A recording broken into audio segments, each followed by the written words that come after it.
Menteri Pendidikan dan Kebudayaan Republik Indonesia menggagas kebijakan baru dalam rangka meningkatkan akses pendidikan tinggi dan meningkatkan kemampuan lulusan pendidikan tinggi terhadap dunia kerja yang sesungguhnya.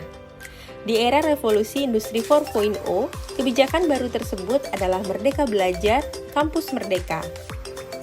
Program Merdeka Belajar Kampus Merdeka bertujuan mendorong mahasiswa untuk menguasai berbagai keilmuan yang berguna saat memasuki dunia kerja. Bentuk kegiatan pembelajaran dalam program Merdeka Belajar Kampus Merdeka sesuai dengan Permendikbud Nomor 3 Tahun 2020 Pasal 15 Ayat 1 dapat dilakukan di luar kampus. Meliputi membangun desa atau kuliah kerja nyata tematik, pertukaran pelajar, magang atau praktik kerja, asistensi mengajar di satuan pendidikan, penelitian atau riset, proyek kemanusiaan, kegiatan wirausaha, studi atau proyek independen.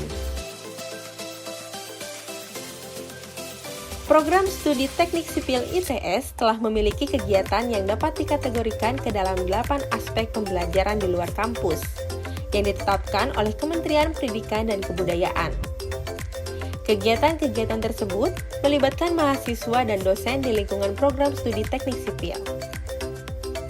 Setelah melalui pembahasan dan perencanaan yang dilakukan pada program MBKM tahun 2020, maka program studi teknik sipil ITS memutuskan untuk fokus pada 5 kegiatan MBKM.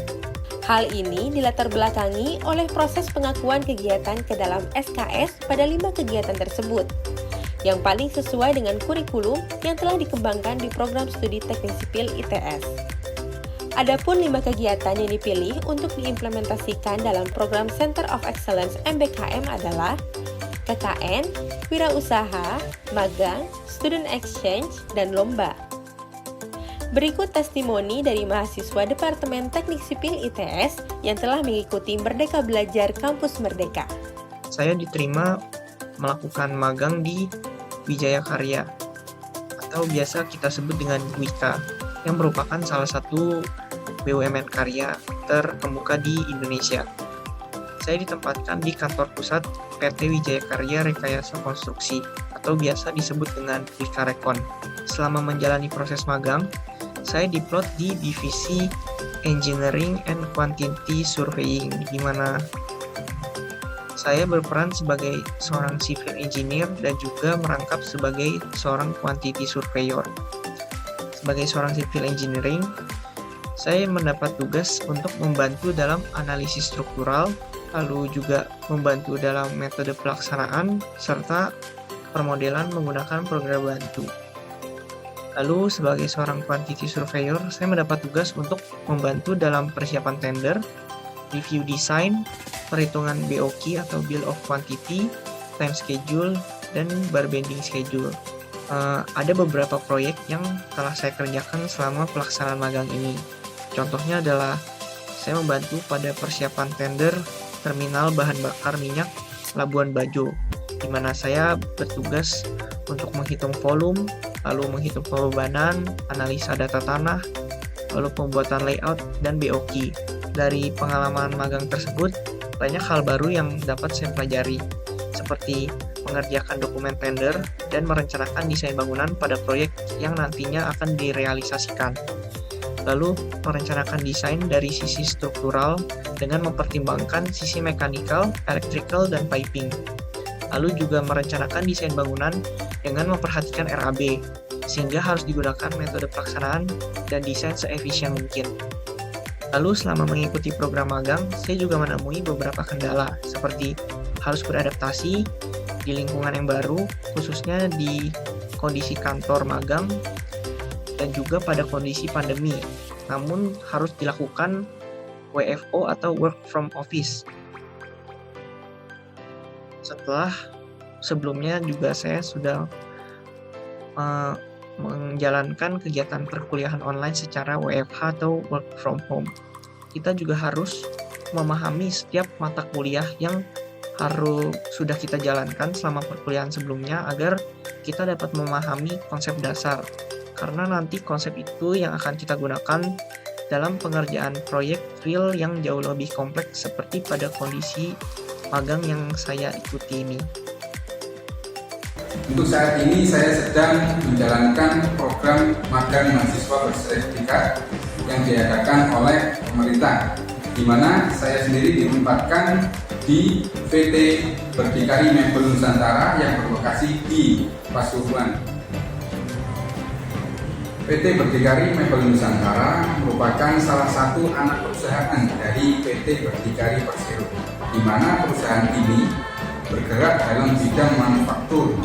Salah satu produk utamanya adalah pembuatan pizza atau kursi pantai, yang mana kursi pantai ini selanjutnya diekspor menuju Jerman. Selain itu, perusahaan ini memproduksi beberapa furnitur rumah tangga seperti lemari, kursi, meja makan, dan lain sebagainya. Perusahaan ini berlokasikan di Jalan Kuncing, Pandaan, Pasuruan.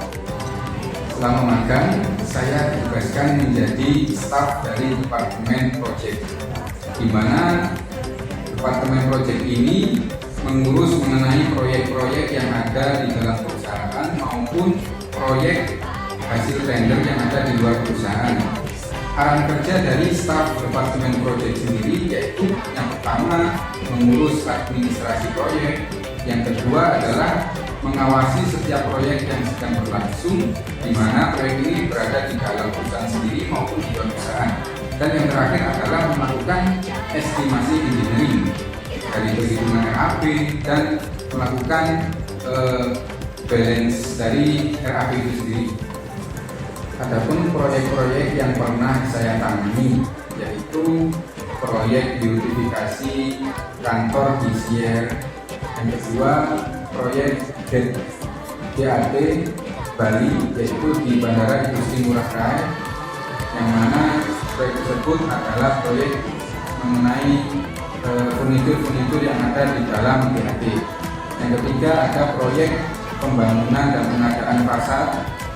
Ada lagi proyek pembangunan TPS B3 yang ada di dalam perusahaan sendiri, dan yang akan datang adalah ada proyek pembangunan pengadaan toilet yang ada di perusahaan. Adapun manfaat yang dapat saya ambil dari program magang ini sangat banyak.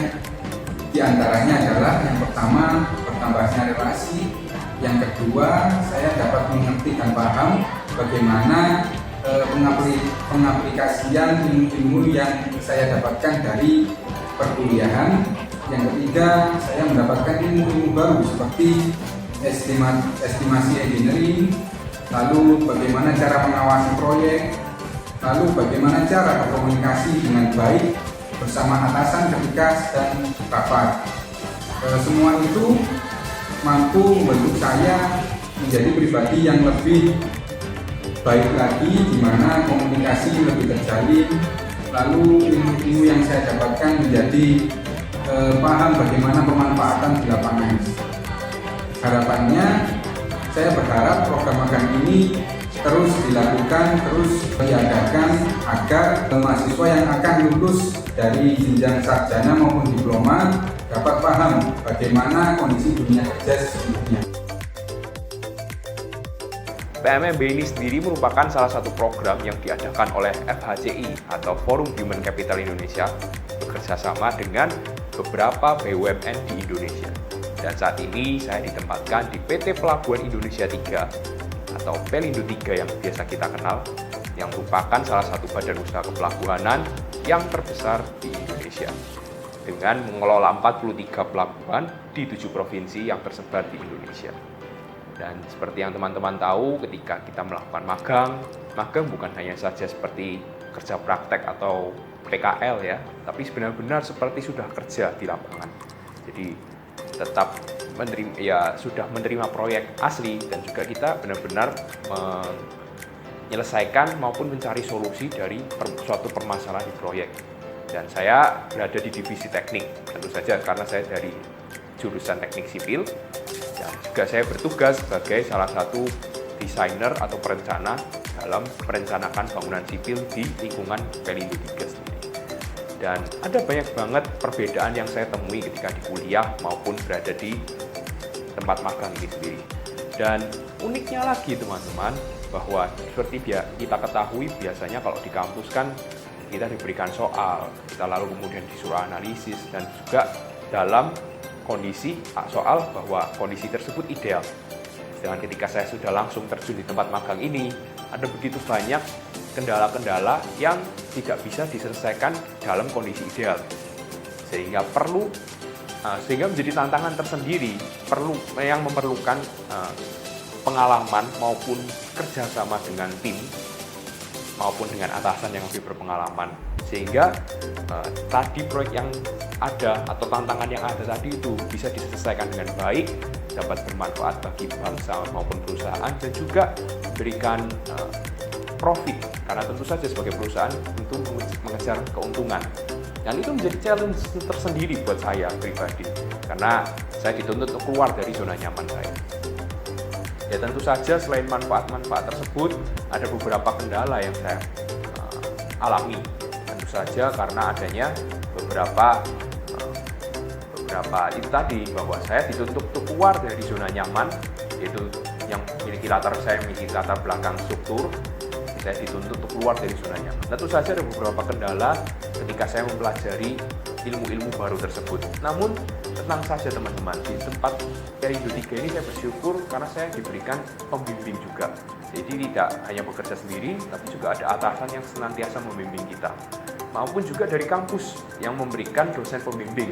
Sehingga ketika kita mengalami masalah, entah itu mencari teori atau mencari keadaan yang ideal seperti apa seharusnya, kita bisa menanyakan dari sisi point of view akademisi, yaitu dari dosen pembimbing kita di kampus. Ya, selain itu juga tentu ada beberapa mungkin cukup kaget dengan kultur dari perusahaan sendiri ya, karena memang biasa di kampus, dan ketika di perusahaan kulturnya sedikit berbeda, etika dan etos kerjanya juga berbeda. Namun ya sebagai mahasiswa kita dituntut untuk bisa beradaptasi dengan baik ya. Yang mungkin bisa menjadi saran di depan bagi pihak kampus untuk bisa memberikan pelatihan etika dan etos kerja di perusahaan, maupun meningkatkan jiwa-jiwa entrepreneurial dari mahasiswa itu sendiri. Buat teman-teman kalau punya kesempatan untuk mengikuti PMMB atau program Merdeka, kampus Merdeka lainnya, yuk teman-teman buruan ikutan, jangan sia-siakan kesempatannya, karena ada begitu banyak kesempatan di luar sana yang menunggu kita untuk kita raih.